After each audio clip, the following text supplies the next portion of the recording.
Amici di Moto.it, ciao a tutti. Oggi facciamo una prova molto importante con Fabrizio Azzalin, che è un nome conosciutissimo nell'ambiente dell'enduro perché ha vinto un sacco di mondiali, enduro e supermotard. Fabrizio, però oggi stiamo qui per provare le nuove Sherco da enduro, 300, 2 tempi e 4 tempi.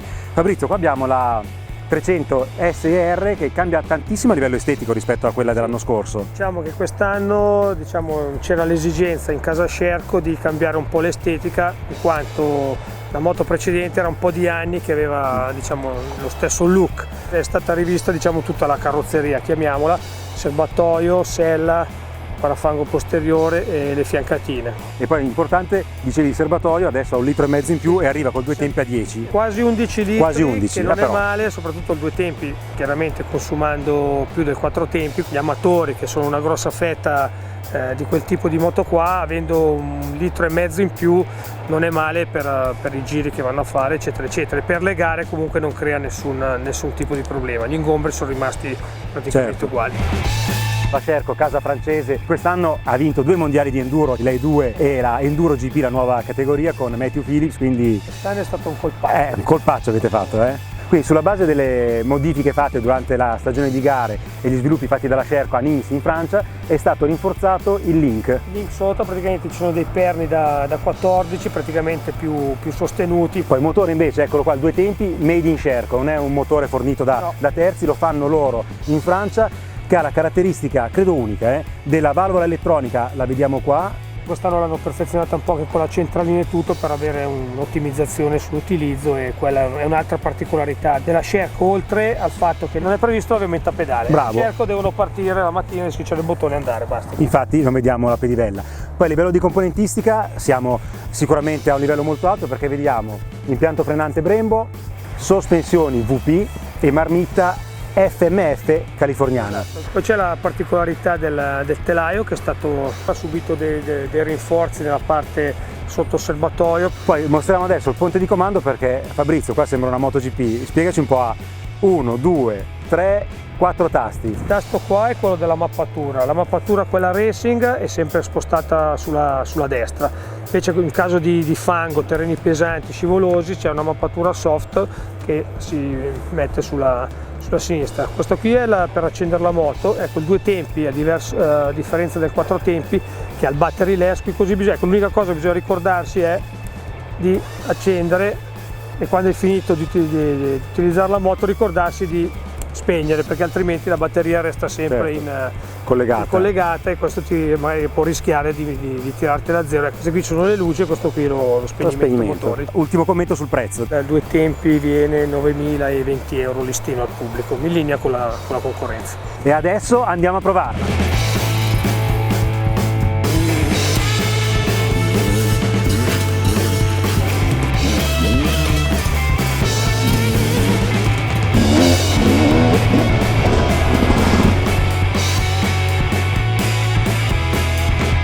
Dietro c'è tanta trazione, ma la moto non tende a sedersi, è molto equilibrata.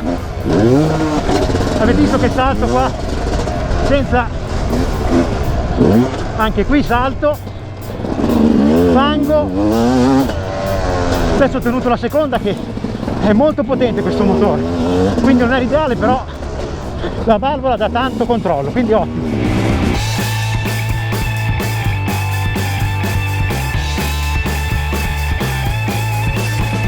Seguiamo Fabrizio Azzalin nel percorso enduro dove si allena anche Matthew Phillips. Guarda quanto fango!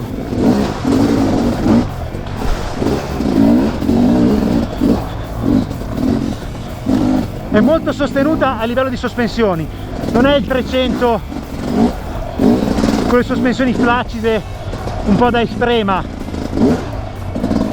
dà tanto sostegno, quindi è una moto che si rivela perfetta anche per l'agonista che cerca la massima prestazione e la velocità.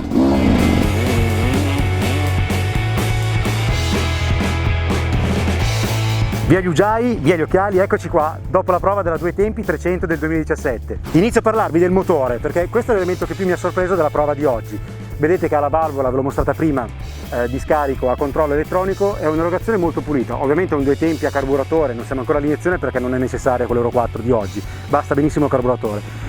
Rispetto alla Beta e alla KTM questo motore si pone come coppia e potenza molto più vicino alla KTM, perché ha un'ottima regolazione in basso, ma se si insiste con la marcia bassa ha una cavalleria bestiale, è molto potente in alto, quindi sul terreno fangoso è meglio mettere la marcia lunga, invece quando si può scaricare la potenza gli altri è un motore che dà veramente tanto. Passiamo alla ciclistica. Abbiamo detto prima che il telaio in acciaio è stato rinforzato, il link è stato rinforzato. Questa moto sul campo da cross adesso, ma anche nel bosco, si dimostra molto molto stabile. È molto precisa, è adatta anche ai piloti più alti, perché vediamo che la sella e le dimensioni generali non sono contenute, siamo sempre a livello di una KTM. Passiamo alle sospensioni. Dietro abbiamo mono VP con leveraggio progressivo che dà tantissima trazione, quindi nessuna nota da rilevare per quanto riguarda il funzionamento, che è impeccabile. La taratura delle sospensioni, abbiamo verificato con Sherco, è quella standard e si dimostra sostenuta e valida anche sul campo da cross. La forcella VP è andata molto bene anche nel campo di motocross, dove c'è qualche salto abbastanza secco nella rampa di discesa, si va a impattare, infatti vediamo che ha lavorato per la sua interezza, ma sul fondo corsa la taratura diventa bella sostenuta, quindi non si va a picchiare duro. Sui freni c'è poco da dire, è l'impianto frenante Brembo che conosciamo già, la sua caratteristica migliore è proprio la modulabilità. Quindi questa Sherco 300 2017 è assolutamente promossa. Fabrizio, qua non si scherza, abbiamo davanti la moto campione del mondo. Non lei, ma è lei però, perché la moto è quella. Anche se la gente fa un po' fatica a crederci, quest'anno con Philips abbiamo preso una 300 versione factory, che sono quelle che arrivano con l'anno nuovo, che già su un turbo Krapovic, centralina.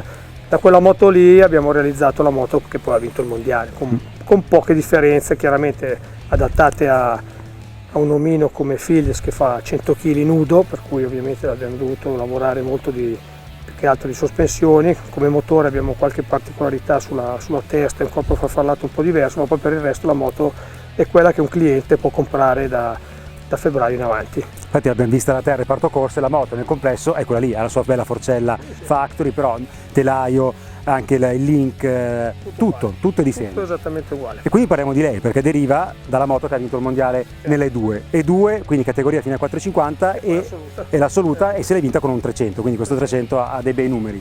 Partiamo da qua, perché è tutta nuova nell'estetica a partire dal codino. Sì, diciamo, come vi ho detto prima per i due tempi, anche qui c'era l'esigenza, come per tutta la gamma Sherco, di rinnovare un po' il discorso dell'estetica. Rifatta tutta la carrozzeria, parafango, fianchetti, serbatoio sella. Anche qui serbatoio, abbiamo guadagnato anche qui un litrino rispetto all'anno scorso, cosa apprezzata soprattutto dagli amatori, anche se il quattro tempi non ha le stesse problematiche del due tempi come consumo. Ti porto di qua perché vediamo le altre modifiche, me le racconti tu sotto. Anche lei abbiamo i perni da 14 per diciamo, dare più stabilità, più robustezza alla parte ciclistica, alla link, all'ammortizzatore. La parte motore quest'anno, sì, diciamo, non è, ci sono state piccole migliorie all'interno, qualche pezzettino nuovo, però niente di che rispetto all'anno scorso. Poi diciamolo per chi magari non è così esperto di enduro, questo motore Sherco è un motore Sherco. Questo motore Sherco progettato dalla Sherco, realizzato dalla Sherco, costruito all'interno della Sherco, perché i carter se li lavorano loro, fanno tutto loro le teste di roba, quindi questo è un prodotto proprio homemade. Tu segui anche l'assistenza dei tuoi clienti privati che la comprano, è un motore che sta andando molto bene. Sì, diciamo, chi ha questa moto è contento, chiaramente piano piano cerchiamo di allargare il raggio d'azione ovviamente. È una moto, chiaramente il nome deve ancora farsi un po' conoscere, come è normale che sia quando si è all'inizio di un'avventura. E diciamo che un'avventura con CH Racing però dà delle buone basi solide, perché hai un'autorevolezza nel campo dell'enduro che è riconosciuta non solo in Italia. Noi non siamo in tanti, siamo in pochi, ma tutte persone di enorme valore, per cui questo fa la differenza, oltre il pilota, la moto, ma è avere le persone giuste che fa la differenza, secondo me. Fabrizio, ponte di comando della 4 tempi a iniezione, però ha meno tasti della 2 tempi a carburatore. Sì, esatto, allora qui funziona come per i 2 tempi, sulla destra, questo levetta qui sulla destra piena potenza, sulla sinistra terreni fangosi, scivolosi, eccetera eccetera. L'unica differenza è che qui non vedi il bottone che arresta la batteria. Su quel modello qua, già del 2016, c'è il sistema keyless, ovvero quando tu spegni la moto, dopo qualche secondo si blocca tutto, cioè non c'è più la necessità di fermare, fa tutto da solo, la moto tu la riaccendi normalmente, c'è quel sistema lì, il resto è tutto uguale, luci e il resto motore, il resto non cambia nulla. E su entrambe aggiungo soltanto la frizione idraulica sempre. Frizione idraulica Brembo sempre. E adesso proviamo la 300 SEFR.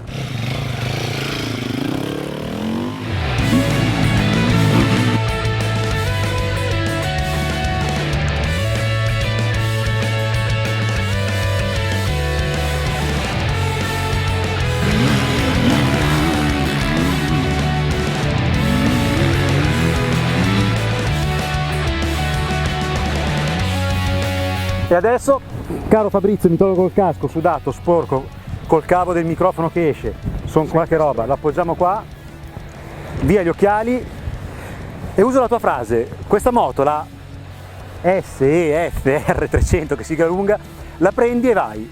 Mi ha stupito perché col 300 due tempi devi prendere le misure perché ha tanti cavalli, quando entra in coppia esplode, quindi meglio marcia lunga. Con questa prendi e il motore è pazzesco. O mi avete dato un 450 con la mappatura soft? No, questo È vera? Questo è un 300 fuori dalla scatola, con un pelino di rodaggio ovviamente, che ha già girato un paio d'ore ma non di più, e questa la cerco di serie che esce dalla scatola.